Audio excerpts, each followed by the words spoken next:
4 premiers ou 2 premiers, je sais plus. Écoute, je sais pas, parce qu'en fait, comme des sessions, on fait... C'est pas une session par tome, du coup, je sais plus. Je sais plus, je suis désolé. Ils vont me taper, ils vont me taper. Ah, mais ça sera... Salut à tous, je suis Yurigun, nous sommes en 2021 et le public découvre L'Enfeust de Troie, l'épopée audio. Cette nouvelle adaptation de la BD culte de Christophe Arleston et Didier Tarquin affiche un casting luxueux réunissant certains des plus grands noms du doublage en France comme Donald Renew ou Dorothée Pousseau, mais également Gérard Darmon dans le rôle du narrateur ou encore Jacques Chambon dans le rôle de Nicolède. Et c'est justement pour revenir sur le travail de ce dernier sur ce personnage que je suis allé à la rencontre de l'acteur. Avant de se lancer, n'oubliez pas que si vous appréciez cette nouvelle vidéo, la meilleure manière de soutenir la chaîne, c'est de s'abonner et d'activer la petite cloche pour être au courant des prochaines sorties vidéo, justement. Bref, grand consommateur et grand lecteur de bande dessinée, Jacques Chambon connaissait bien l'univers de l'Enfeust, mais avait quelque peu oublié Nicolède, un personnage de sage et de mage, qu'il a donc dû se réapproprier. Oui, mais il y a bien avant, parce que c'était l'Enfeust, j'ai lu ça quand mon fils était adolescent, donc il y a plus de 10 ans. Nicolette, je ne me souvenais pas du personnage. On me l'a présenté, oui, c'est-à-dire quand on vient en studio, on a les planches de la BD qui sont projetées, donc on peut se faire une idée du personnage dans son physique, dans sa jovialité ou dans son expression. Voilà, et puis il se trouve que, comme par hasard, c'était un vieux barbu. Un peu mage, un peu guérisseur, enfin ça me rappelait quelqu'un, quoi, voilà, on va dire ça comme ça. La magie, ça fait ringard, c'est tout. Mais il est très compétent. Il est compétent, lui. Ouais, lui, il est compétent. Disons qu'il est à sa place et que ses compétences peuvent s'exprimer de façon facile. Avant même cette version audio de l'Enfeust, Jacques Chambon était rodé aux techniques de doublage, lui qui avait prêté sa voix à de nombreux projets, parmi lesquels des jeux vidéo, comme l'adaptation du donjon de Nalbuck, dans lequel il interprétait un guerrier aux côtés de Benzaï et Franck Piquio. Vous avez des compétences en sorcellerie? Je suis très au-dessus de tout ça. C'est de l'innovation disruptive sensorielle. En gros, vous faites des moulinets dans l'air en vous donnant l'air important. Oui, oui, tout à fait. Alors, techniquement, la technique studio session, c'est pas tout à fait la même chose, mais pour le comédien qui est derrière le micro, en gros, c'est la même chose. Hein, c'est un personnage avec une couleur à donner, une rythmique à tenir. Voilà, c'est vraiment un boulot d'interprétation. C'est ça qui me plaît. Moi, je trouve ça très très amusant d'essayer de travailler sur un personnage en ne se basant que sur sa voix et son rythme, en fait. Et moi, je suis très content parce que, en fait, pour moi, jouer le jeu de l'acteur, c'est avant tout du rythme. C'est pour moi, tout passe par le rythme dans le jeu. L'intention, c'est quelque chose de très... C'est quelque chose qui existe. Moi, j'aime pas parler d'intention, je parle plutôt d'humeur. Je pense pas que dans la vie, quand on parle, on se dise « je parle pour essayer de faire passer cette intention ». Je pense plutôt qu'on est dans une humeur, une réaction par rapport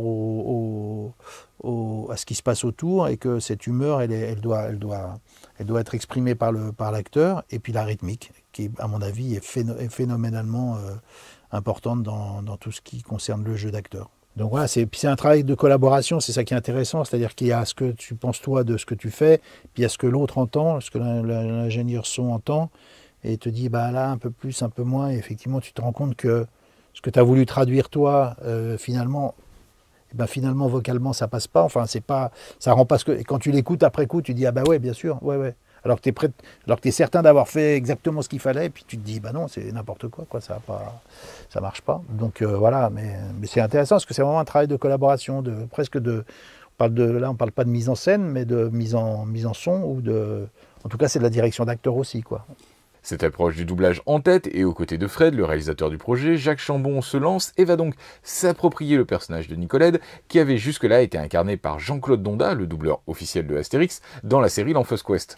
Comme l'Enfeust, c'est une très bonne BD, en quelques répliques, quelques cases, quelques dessins, tu comprends comment est ce personnage, comment il réagit, comment il interagit avec les autres. Son côté paternel est très prégnant partout. Sixi, laisse ta sœur tranquille. C'est-à-dire qu'il a un côté paternel vis-à-vis de l'ensemble de ses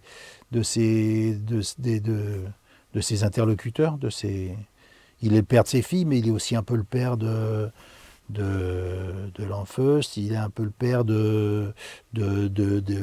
voilà, il a un côté paternel comme ça, bienveillant. Il est dans le care, comme on dit aujourd'hui, il est dans le soin, dans l'attention aux autres. C'est ce qui le rend sympathique aussi, et un petit peu limité quand on a affaire à l'épique, quoi. Voilà, il a un peu de mal avec ce qui est de l'ordre de la castagne, de la baston et de l'épique. Mais voilà, il est bienveillant. Quelque chose de très important, en plus il est père de 2 filles, donc de 2 filles très opposées, très différentes. L'une très très exubérante, très libérée, et l'autre beaucoup plus prude, beaucoup plus sage et peut-être un peu plus chiante, il faut bien le dire. Voilà, donc non, oui, le rapport à la paternité, j'ai pas voulu induire de relation entre mon rapport à la paternité et celui de Nicolette. Voilà, c'est quelque chose de trop intime pour que je m'en serve dans quelque chose qui est qui est autant de l'ordre du divertissement, on va dire. Les 3 premiers tomes de l'Enfeust sont d'ores et déjà enregistrés, et après la réussite de ce projet, il y a fort à parier que Jacques Chambon reviendra pour continuer d'accompagner la quête de l'Enfeust, et peut-être même donner vie à d'autres adaptations sur lesquelles travaille actuellement le studio Blind. J'espère, en fait, ça semble bien fonctionner en termes d'attente de la part du public, ce genre de projet. Moi, de toute façon, c'est très agréable à faire, donc j'espère qu'il y aura une suite, ouais. Soit une suite à l'Enfeust, soit d'autres projets BD. Il y en a déjà une qui vient d'être enregistrée. Oui. Et on peut pas le dire. Si, Long John Silver. Ah, voilà. Ouais. Enfin, je pense qu'on peut le dire. Oui, Long John Silver. Ouais. Enfin, ça a été d'ailleurs la première à être admise en chantier. Ouais. Dans le rôle du docteur Livesey. Et c'est marrant parce que j'avais joué au théâtre L'Île au Trésor il y a pas mal d'années déjà, mais on avait avec la compagnie Sortie de Route, avec qui je travaillais beaucoup à l'époque, on avait monté une adaptation de L'Île au Trésor. Et je jouais déjà Livesey dans l'adaptation au théâtre. C'était marrant. Enfin bon, la BD s'éloigne beaucoup de la vraie Île au Trésor de Stevenson, mais les personnages sont là, quoi. Long John Silver, Livesey. Donc ouais, ça faisait plaisir de retrouver ce personnage. Et si vous aussi, vous faites partie de ceux qui sont toujours heureux de retrouver Jacques Chambon sur de nouveaux projets, n'hésitez pas à me le dire dans les commentaires, mais aussi à faire tout ce que l'on peut faire sur ce genre de plateforme, comme liker, commenter, partager, vous abonner et sonner la petite cloche pour être au courant des prochaines sorties vidéo. Et d'ici là, et comme d'habitude, je vous dis un grand merci à tous, un merci d'ailleurs tout particulier à ceux qui soutiennent l'avenir de la chaîne sur Tipeee, et à très bientôt pour de nouvelles vidéos.